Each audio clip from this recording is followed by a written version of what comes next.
All right, guys, welcome back to week 2 of the 1+1 = 3 show. Weekly show where you guys have the opportunity to get inside of Brian and I's brain. We talk about it. If you guys weren't on last week's call, we consider that we have a third brain, which is why 1+1 = our third brain. Power of a mastermind, essentially. So, putting our minds together to create something greater, to create something that allows us to think in greater capacity. And, that's why we made the show, because, we as twins, we've always had this third mind where, we finish each other's sentences. It's this feeling. And once you know what the power of a mastermind is and how it works, and you can really cultivate that type of energy, you'd understand what it feels like as well. So, again, no agenda, no schedule, no nothing with these calls. It's more so, every single Monday we're going to hop on. It's going to be super natural. And we're just going to talk. We're going to talk about different topics. There's a topic that we want to speak about today. And then also, if you guys have any questions that do come up, always feel free to drop those questions in the chat, and we'll go ahead and answer those as we go as well. That being said, we got a special guest today. Little Nova. Nova, you might hear her grunting and snorting and everything in between, but she wants to be a part of the show. Jaden, real quick here, if you can pull up your phone of some capacity. We just need to make sure that we're getting to the questions that are in the chat. Yeah, and you can fire up, like put your hand up or something, and be like, Eric has a question. This is the question, and we'll go ahead and answer it. Yep, Facebook. In the Become Your Own Boss group is what it'll be in. Yeah, you'll see it live. Without further ado, what we wanted to do today was, chat about the power of, I think, a more broad scheme of things, the power of learning, but even more so learning from people. People that have what you want, people that can accelerate your growth quickly, move things faster in the right direction, mitigate costly mistakes, and in final words, a mentor or a coach or a consultant in some capacity. Eric and I can talk lengths about this stuff, and the reason why is we've worked with a crazy amount of people because we've seen the return on investment on them specifically. And I think we might have chatted around it before, or it might have been on a podcast from last week, but all said and done, when we work with mentors and when we work with specific people, it's typically because of, a bottleneck that we see in our business.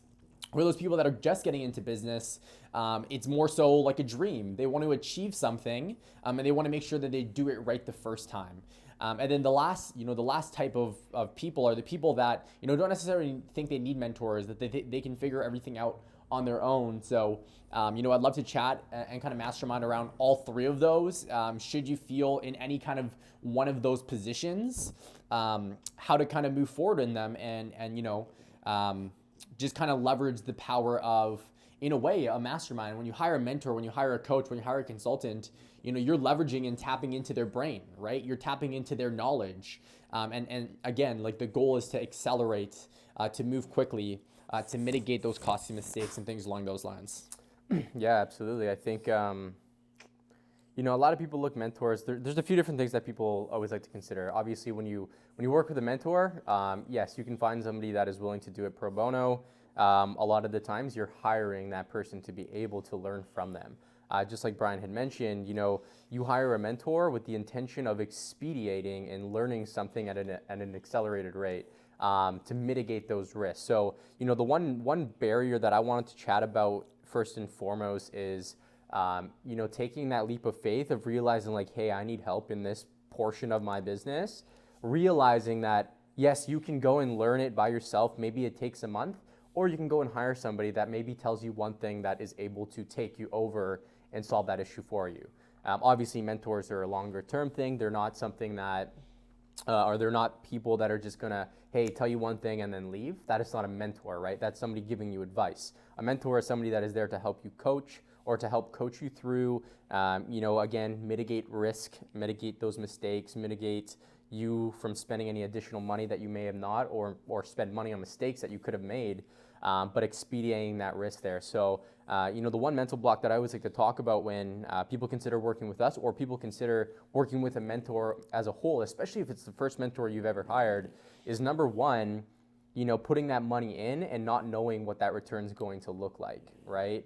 And yes, it's scary, especially because people aren't cheap to work with a lot of the times. They may be, right? But maybe those aren't the right people you want to work with. If you want somebody that's going to make a big difference in your business, in your life, hire somebody that you know is going to be worthy, and know at the end of the day that as long as you put your effort into learning with that mentor, asking questions every time you chat with them, make sure you have a plan of attack of what exactly you want to get out of that conversation, to get out of that session, whatever it may be. And that will allow you to give you that comfort that, hey, I'm getting that ROI. Yeah. Really, once you put that investment in, yes, they are going to be there to help guide you, but they're not going to hold your hand at the end of the day. They're there to answer questions with you. They're there to help you push through the hard times. But don't expect them to give you the answers to all the tests. You need to probe, you need to ask questions, you need to be curious, and you need to be a sponge at the end of the day. And then on top of that as well, what you learn, you also need to be able to take or take action on. You can't just learn something, it passed through left ear, come out the right ear, and say, hey, I found out about this thing, but you don't actually implement it. What kind of use is that? So, if we're talking ROI, whatever you learn, make sure you're taking into action. And hey, it may not work for you, but at least you know that it doesn't actually work for you. Yeah. Yeah, I have a lot to say about what you just said, but talking on the last point since it's the most fresh, it's kind of like reading a book. And transparently, I'll own up to this. I used to read books for the sake of reading books. It was almost like compliance, right? There's so much information in a book, but at the end of the day, if you don't take action in what you're learning, reading that book is absolutely useless, right? You're spending money on that book. Yes, it's minimal cost. You're probably spending under $50 on it, but in order to get a return on your investment, even more so, in order to get a return on the time that you spend in, because again, evaluating your time, being a CEO, being a business owner, becoming an entrepreneur, you need to start being able to analyze what is going to be worth your time. What are things that I can delegate? What are things that I can automate? All of these little things you need to be very, very cautious of, conscious of. And if you're not, at the end of the day, you're not going to get a return on your investment. So as much as you can find a great mentor, right? And going back to your point here, a great mentor at the end of the day is somebody that has what you want, that has experience. How can you verify that experience? Testimonials, case studies, referrals, being referred to people. There's so many different ways to validate that. So as long as you know that you can get there because they have got there, they're able to give you a proven framework, a roadmap, a blueprint, whatever that looks like, and you're willing to put in the work, the sweat equity. You want to be curious. You want to be a sponge. You want to take advantage of the money that you spent in order to obtain the knowledge that you originally reached out to in order to get, you will get a return on your investment. Okay? 110%. And some people just don't see that. And transparently, Eric and I didn't see that when we first started. And I think this is why I wanted to chat about it, because of the fact that it's a scary thing, right? It's an investment. It's a risk. Our first mentor, course mentor, whatever that looks like, where we were trying to expedite our growth, it allowed us to really see the opportunity in doing so, right? In hiring a mentor and following a framework. It allowed us to move through the process much quicker. It allowed us to bounce questions and get answers in real time, because what we've learned in entrepreneurship, the journey is hard. There's valleys and there's peaks. Those peaks you want to stay with high momentum. And then with valleys, at the end of the day, you need to be able to work through those valleys as soon as possible, right? So at the end of the day here, guys, like being able to work with someone that has gone through the hardship that you will face is only going to help you. Exactly. Yeah, it's a mental block. And for people getting new into business, that's totally normal. So don't feel like it's not by any means. But it's, you got to think about the ROI. You got to think about the long term. A lot of the times we think about like, hey, yes, we have, X amount of dollars leaving our bank account today, but think about how much more you could make with the knowledge that you learn. You're buying knowledge, you're buying that time, right? We always have two currencies in life. It's either, we have money or we have time, right? It's either, for us, I rather buy time these days, right? Because money I know comes back. Time you will never get back. So if you can expedite that process and get to a result or get to whatever that goal might be sooner than later, well, then you're buying time at that point, right? That's why, at the end of the day as well, we have, that's why you hire employees, right? Because if you were to do everything yourself in a business, you will not be able to grow that business, and you will not be able to fill or live a life that you would want to live because you're going to be so consumed in the day-to-day, right? We hire people to grow a business for that particular reason, right? You're hiring them for the time back. And also on top of that as well, as you continue to grow, you build a team, having one person in this one specific role allows you to grow that role faster, grow it better. You're not just half-assing it by any means or anything along those lines, but that's the real power of harnessing the ability to buy time, right? Yeah. I think something that's point blank and very transparent, but a lot of people don't realize is time is your most valuable asset. At the end of the day, there's 24 hours in a day. There's a limit on time, in other words. Money is infinitely there. The government prints money literally on demand. Whenever we need money, they will print it. And that's why there's inflation and things along those lines. So what are you doing at the end of the day that's increasing your time so that you can make more money? Yeah. It's as simple as that. To put things into perspective, I always like to throw figures out. Last year we generated over $3 million across our businesses, and we spent around $150,000 in mentorship courses, programs. Okay, put that into perspective. It sounds like a lot of money, but look at the ROI that we got at the end of the day, right? And again, it's a scary thing. A lot of people make $150,000 in a year. Most people don't. But if you're willing to put in the money and you see it as an investment as opposed to just saving it and putting it in a high interest savings account, you will see some form of return. Even if you get $20,000 more than what you put in, or 10%, 5%, you are still getting an ROI. Another thing to note, and I think is really important, is you may fail, but the valuable lessons that you can learn from a mentor that has gone through those hardships, the relationships that you're going to be able to build, the people that they're going to be able to put you in front of, all of those things start to become invaluable, right? So, I don't want to say that a return on investment is always guaranteed, because it's not. As long as you put in the sweat equity and the work, you will see some form of value from it, whether it be something that's monetized, a figure, a dollar amount, or a lesson that will help you succeed in your next business, that will help you grow, that will help you in your life. So you have maybe a more clear mind, things along those lines. You just need to be able to change your perspective and look at the wins as opposed to the failures. Yeah. The failures are always good to look at 100% because you're always going to get a win from them. Yeah, I'm reading this book right now. I can't remember the title of it because I just started it. But one of the things I already took away from it, and this is something that I've always looked, I think a benefit to who I am as a person is I always try to find the silver lining in any situation, right? I always look at, again, me being the analytical twin, I'm always looking for data from something. You're either going to, when you take action, right, you do something, you do a task, you're either going to find out if something is going to work or if something is not going to work. People look at, if it doesn't work, like, hey, this doesn't work. Like, yeah, I just wasted time. They're super negative about it. The way that I look at it is like, hey, this didn't work. What can I do to change it? Or, okay, so this didn't work. I'm not going to continue doing it again. My time is better spent over here, right? So again, you're getting data, you're learning from a situation, and you're able to take whatever that is. It's either, that's working.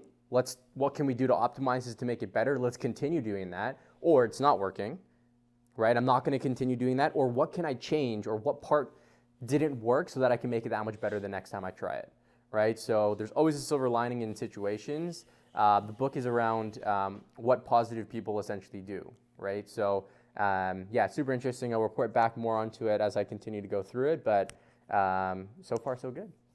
Yeah, I love that.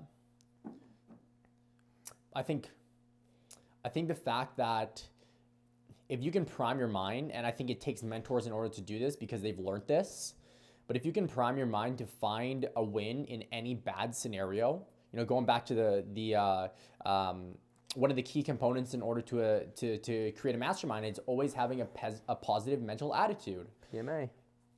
In all situations, this is literally what it says in Think and Grow Rich.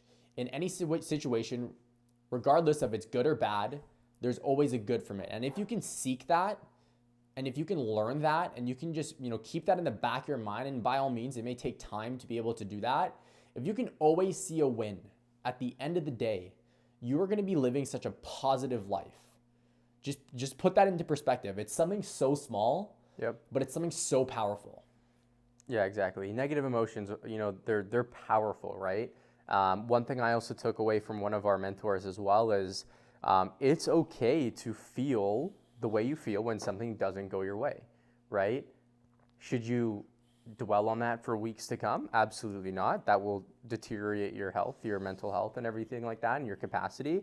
However, it's good for you. He called it an emotional storage bank, which I thought was really interesting because a lot of the times we think about all these happy memories, right? What makes us happy? If you're feeling down, you think about that one happy memory that, ignites you to be able to become happy, to be able to be more positive, so on and so forth. But why don't we store negative emotions as well? Again, not in a bad way, but in a way that helps you fuel you not to make that mistake again, right? So an example that he gave was, he's a financial advisor. So, one thing that he said was when he's talking to his reps, people that he works with, one example he gives is, if you're going up to the till and your credit card declines, remember what that feels like. Don't be upset about it, but remember what that feels like so that that never happens to you again, right? You're storing all of these negative emotions in your life, or not negative, I hate saying negative, but like these emotions that don't make you feel good, knowing that they're not there for you to dwell on, right? But they're there for you to be able to use that as a tool so that it does not happen to you again, right? So again, two different ways of looking at every single situation. It really depends on what you want to do and how you want to feel when you go into a situation like that. Yeah. I think the book, the magic of thinking big, the power of thinking big. The magic of thinking big. The magic of thinking big goes through those components, and it even puts it into it puts it in comparison of a bank machine. Putting positive funds in your bank, and putting things in your credit card, like negative things essentially. So if you want to read a little bit more about that, I believe that book goes into it. But I love that. I think something that Armin taught us was developing a belief system on every bad and every good scenario, especially the good scenarios. If you can develop this belief system that you have done it already, it creates a new ceiling for yourself, essentially. You know that you can do that. And once you consistently hit it, it now creates a floor, right? You know that that's the average. It's like, building an Amazon business to $10,000 every single month. At first, it may not seem attainable. It may seem extremely hard. But as soon as you hit it consistently, you're like, damn, I never want to fall underneath $10,000. And I know what it takes to get to that $10,000. So all you got to do is repeat the same actions that you have within this belief system of hitting $10,000 and create a new ceiling for yourself. Whether that be $25,000, the same thing happens. Then $50,000, the same thing happens. And then $100,000 a month, the same thing happens. It's literally a constant, I don't want to say a hamster wheel because it's always going to be very dynamic from every single stage. When you gamify your life and you go through those next peaks and you're always trying to figure out the next peak by the time you get to that initial peak, it's going to create a very dynamic life for yourself, and it's going to be super, super interesting and fun. But going back to the power of developing these belief systems, the power of utilizing the beliefs about negative situations to fuel them as positive situations to get through what I was talking about before, the valleys within an entrepreneurial journey. It's so powerful. It's so powerful, and a lot of people neglect the mind, but honestly, everything, and I think I mentioned this the last time, but everything happens in your life in two different scenarios. One, in your mind first, and then second, in existence in real life. So if you can understand that, and you can understand that if you can think it, it can likely come into existence as well. Yeah, absolutely. So, no, really good points. Getting back to the conversation of hiring a mentor. So, you hire that mentor to be able to learn at an expedited rate so that you buy time back into your life, right? Would you rather get to $1 million a year in 5 years, or would you rather get there in 2 years, right? That's something that, that's a decision that you have to make. Completely depends on your goals. Maybe you don't want to hire a mentor. Maybe you want to go through everything by yourself, and that is totally okay. You do not need to hire a mentor. But if you're somebody who is very conscious about time, conscious about your life, conscious about freedom, highly consider it. That would be my opinion to you for all of the reasons that we talked about. Going back to, you talked about 3 different people. Do we want to touch more on that, or do we kind of cover it in We kinda all covered the it. different areas. Yeah, we kind of covered it, but yeah, there's definitely those people that are scared that don't want to invest the money into a mentor because they haven't seen the value of it yet, right? So in scenarios like that, start small. I think getting your feet wet is super important. So start small, see the value of it, and then invest more. The second people are the people that are looking for mentors in existing businesses where they understand bottlenecks, right? The bottlenecks create opportunities for you to work through challenges quicker as long as you hire a mentor or consultant. Again, putting things into perspective, we had some operational bottlenecks last year where things were just too consumed with our time specifically. So we need to create some automations and some systems for that. We hired on a mentor that we still work with to this day in order to get through those bottlenecks. And then the last one was people that are completely against it, essentially. People that aren't even considering it. They want to be selfish and do things on their own, which is totally fine. All I can say is you may see failure in that, and then it's going to re-spark that opportunity for you to have a mentor. So if you're that person, and transparently, Eric and I were those people, so it's okay to be those people. It's okay to feel like you don't that you need to be in control, that you want to do everything by yourself, that you can figure everything by yourself, that you're the smartest person in the room. It's okay to feel that, right? But what I can say in confidence is, if you're wanting to value your time more, if you're wanting to see faster success and accelerate your growth sooner, mentors, coaching programs, consultants, courses, they're the way. They're the number one secret, I think, that has allowed us to scale like crazy over the past couple years in business. Yeah, you put yourself into a room with a bunch of millionaires, all of that kind of stuff. One thing that they're always going to share in common is that they have a mentor. In different capacities of their life, they're working with somebody. They never don't have a mentor, right? I feel like you should be able to outgrow your mentors, but you should be looking for the next person. I feel like there's never going to be a time in our lives where there's not somebody we are working with in a mentor capacity, because again, it's just having that support system. And we all go through different portions in our life. Maybe I want to get into something else, something that might be a little more flashy, like crypto. I'm not going to, but if I were to, I'd probably go and hire somebody to teach me to do it. And that way I don't go lose 10 grand in the markets or anything like that. That's just my opinion. Yeah. Even think about the educational system, right? We're talking about business coaches, we're talking about mentors from a life standpoint, but it's been a thing since the existence of time. School systems have teachers. Teachers are your mentors. Teachers are the one that understand the curriculum, likely have a background in it, likely have, a career, have had a career in it, for example. They're teaching you what they've learned, right? Because it's an authoritative figure that has gone through this, that understands it, and then from there, they're able to teach it in confidence. It's exactly the same thing. People spend hundreds and hundreds of thousands of dollars to go to school to get an education, to get a degree, to get a diploma, just to be taught by a teacher, which is essentially a mentor. It's exactly the same thing. But here's the thing about school. Obviously, I don't have anything bad to say about school. I'm just not the biggest fan of it. Before I was like, just because of how our parents, we grew up, school was so important, obviously. And, we did well in school.